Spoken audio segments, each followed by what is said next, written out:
Ano yan? Cobra? Patingin niya. Masarap yan ah.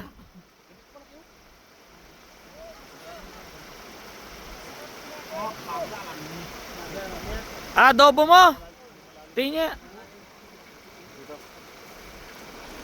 Ay, ang laki. Nasaan yung kalahati lang yan? Kalahati lang po ito ah. Tingnan mo nga kahaba. Grabe. Saan? Dala nila yung kalahati. Yun. Yung naglalakad. Tawagin mo nga. Ang haba na cobra to. Yung kalahati, ayun. Yung dalawa na yun. Tingnan natin. Ito po yung kalahati ng cobra.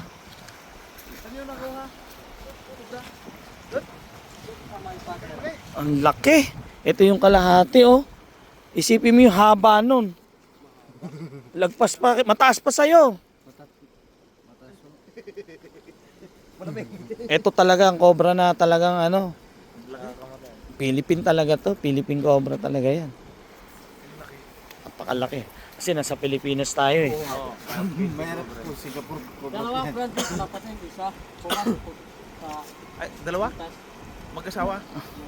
Talagang inuulam niyo yung cobra. Masarap. Anong luto? Adobo. Si Bernard di kumakain ng cobra yan eh no. Sawa lang no. Kumakain ka rin ng cobra.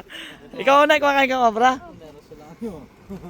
May ano ka na, may panggatong ka na. Meron din po yung Saan butas? Saan? May butas. Malamang nito kain nyo bukas no. Ano kain nyo? Kailan nyo kain? Bukas? No. Hukayin nyo no. Sabi natin. Hindi. Hayaan nyo na. Kasi hindi naman kayo ani ng cobra. Basta hindi nyo nilapitan. Ganda rito oh. Grabe ang laki no. Pauwi na po kami. Nadaanan lang namin sila. Nakita ko po kasi ang laki talaga ng cobra. Kasi yung isa lang, yung dala nila, halos ganyan eh. Iyan pa. Lagpas sa'yo. Mga 6 feet yung cobra. Oo, 6 feet. Gaano kalaki yung 6 feet? Tol, pakdaan ang ginagawa mo. Lamig ng hangin dito. Lalagyan mo ng luya yan, no? Luya. Tapos, suka. Toyo. Ay. Sila po mga bawang paminta. Yan talaga, wala tayong magagawa. Yan talagang pamumuhay ng mga katutubo. Babala mo man sila, sabihan mo man sila, makita nila yan. Uli pa nila yan. Kasi masarap yan eh. Ngayon para sa lang kasi, isang masarap na pagkain yan. Lalo na para sa mga anak nila. Saka wala ako sa katayuan, wala ako sa kalagayan para ituro o ipagbawal sa kanila yan.